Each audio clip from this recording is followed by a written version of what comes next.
할렐루야. 11월 14일 금요일 함께하는 교회 아침 묵상 시간입니다. 오늘 보실 말씀은 요한복음 20장 한 장입니다. 20장 중에 저랑 함께 보실 말씀은 11절부터 23절까지 말씀입니다. 제가 세 번역으로 읽도록 하겠습니다.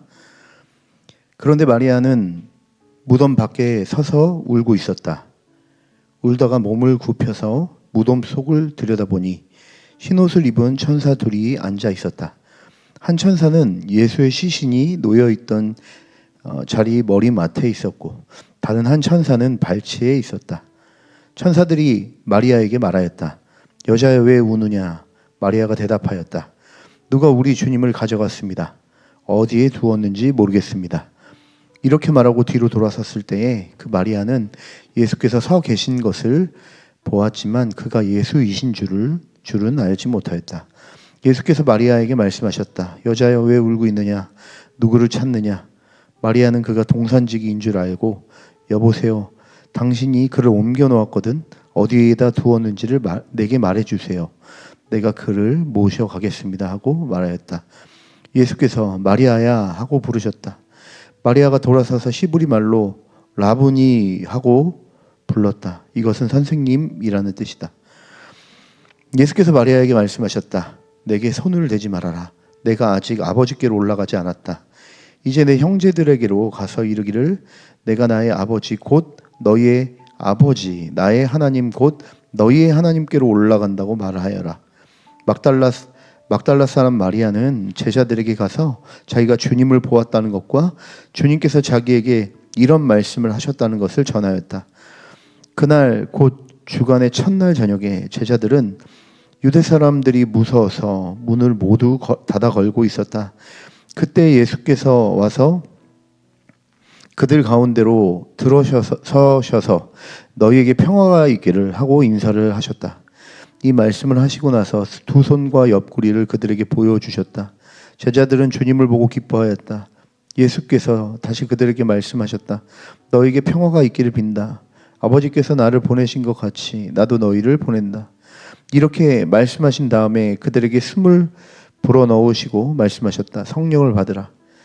너희가 누구의 죄든지 용서해 주면 그 죄가 용서될 것이요 용서해 주지 않으면 그대로 남아 있을 것이다.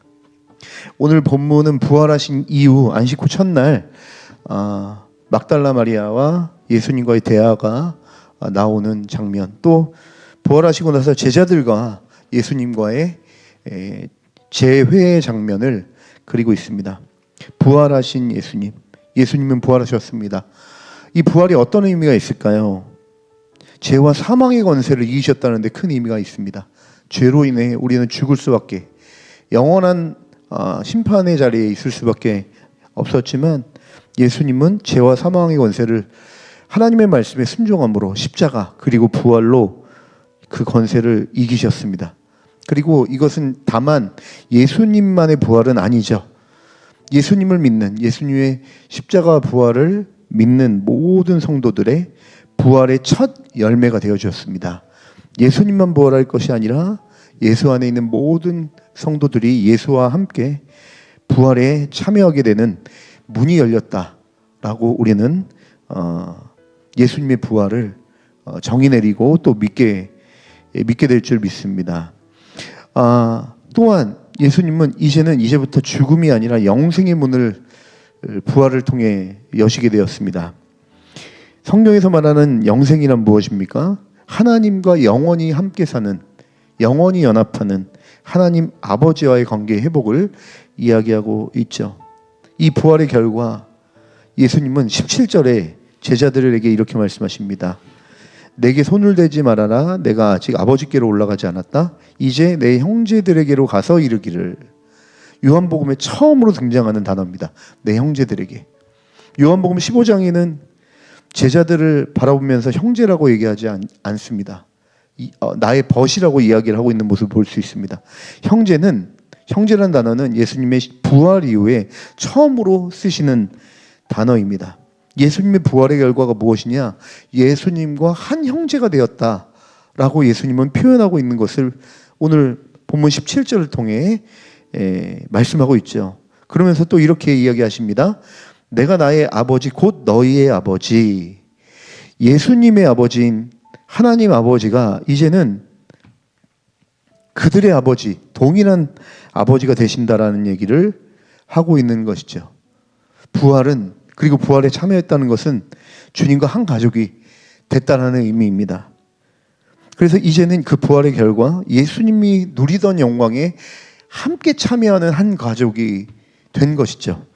예수님이 누리던 영광은 무엇입니까? 바로 하나님 아버지와의 친밀한 연합에 참여하게 된 것입니다. 바로 그것이 예수 그리스도의 부활에 참여한 모든 성도들이 누리는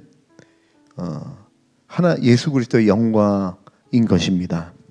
자, 예수님은 그런 교회 제자들을 이제는 세상으로 파송하십니다. 21절에 보니까 예수께서 다시 그들에게 말씀하셨다. 너에게 평화가 있기를 빈다. 아버지께서 나를 보내신 것 같이 나도 너희를 보낸다. 예수님은 아버지와 온전한 연합을 누리고 계셨습니다. 그 하나님께서는 세상을 사랑해서 예수님을 보내셨죠. 예수님과 하나님의 사랑의 관계 안에서 하나님은 예수님을 보내시고 예수님은 하나님 아버지를 사랑해서 100% 순종하는 모습으로 이 땅에 오셨습니다. 그와 같은 방식, 아버지께서 나를 보내신 것 같은 방식으로 나도 너희를, 교회를, 성도를, 제자를, 예수님의 형제들을 세상으로 보내는 모습을 볼 수 있습니다.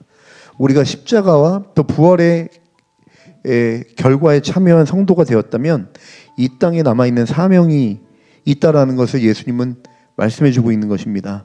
그것은 바로 예수님의 사명이었고 예수님과 한 공동체가 된 우리는 예수의 사명을 그대로 전수받게 되는 것이죠. 그리고 22절에 이렇게 얘기합니다. 이렇게 말씀하신 다음에 그들에게 숨을 불어넣으시고 말씀하셨다. 성령을 받으라. 공생의 기간 동안 100% 하나님께 순종하게 하셨던 예수 안에 계시는 성령님, 예수님은 스스로도 그렇게 하실 수 있었지만 역할 모범으로 사셨는데 그 역할 모범이란 성령을 쫓아 하나님 말씀에 순종하는 모습으로 나타났습니다. 그리고 예수님은 부활하신 이후에 숨을 내쉬면서 예수님 안에 계셨던 100% 하나님 말씀에 순종하게 하셨던 그 성령 하나님을 그들에게 보내주시는 모습을 오늘 본문 22절에 기록하고 있죠. 예수 안에 계신 성령. 이 사명을, 교회의 사명을, 세상에 나아가는 이 사명을 우리 힘으로 감당할 수 없습니다. 그래서 무엇을 보내셨느냐? 예수 안에 계시는 성령님을 주님은 보내시죠. 그리고 사도행전에는 이 성령이 오셔서 그들이 예수 그리스도의 참된 몸인 교회로 탄생하는 모습을 볼 수가 있는 것입니다. 이 성령이 없으면 우리는 이 사명을 감당할 수 없죠. 그리고 23절에 말씀하십니다. 너희가 누구의 죄든지 용서해주면 그 죄가 용서될 것이요 용서해주지 않으면 그대로 남아있을 것이다. 죄사함과 용서.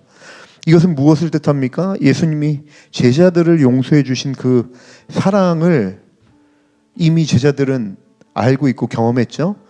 그 방식으로 세상을 용서하고 사랑하라는 복음의 사명을 이야기해주고 있는 것을 볼 수가 있습니다. 사랑하는 함께하는 교회 모든 가족 여러분, 우리는 죄와 사망의 권세를 이기신 예수의 부활에 참여한 성도입니다. 그 결과 우리는 주님과 한 형제가 되었고 이제는 예수님이 누리는 영광, 하나님 아버지와의 친밀한 연합에 참여하는 존재가 되었습니다. 우리는 또한 예수님의 사명에도 동참하는 존재가 되었습니다. 그래서 아버지께서 예수님을 보내셨던 것처럼 우리도 동일한 방식으로 세상에 나아가게 됩니다.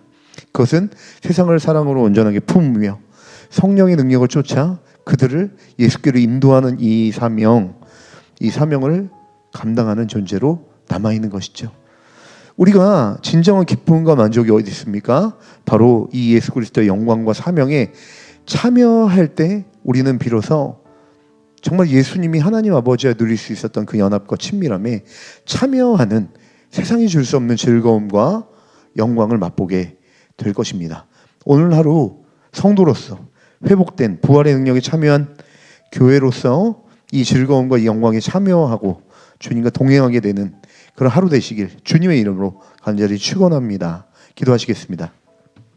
부활하신 예수님, 참 감사합니다. 우리가 주님을 먼저 쫓았던 것이 아니라 주님이 오셔서 십자가 부활로 초청해 주시고 그 부활의 능력으로 예수 그리스도가 누렸던 그 영광, 하나님 아버지의 친밀한 교통으로 교제로 우리를 초대해 주시고, 또한 예수님이 이 땅에 성령을 따라 쫓으면서 성령을 따라 사시면서 하나님 나라를 전파하셨던 그 복음 전파의 사명을 우리와 함께 나눠주신 줄 믿습니다.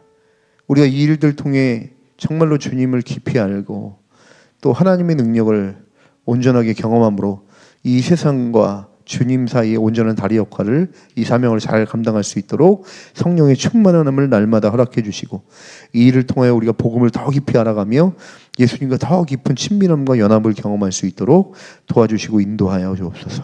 감사하며 예수님의 이름으로 간절히 기도합니다. 아멘.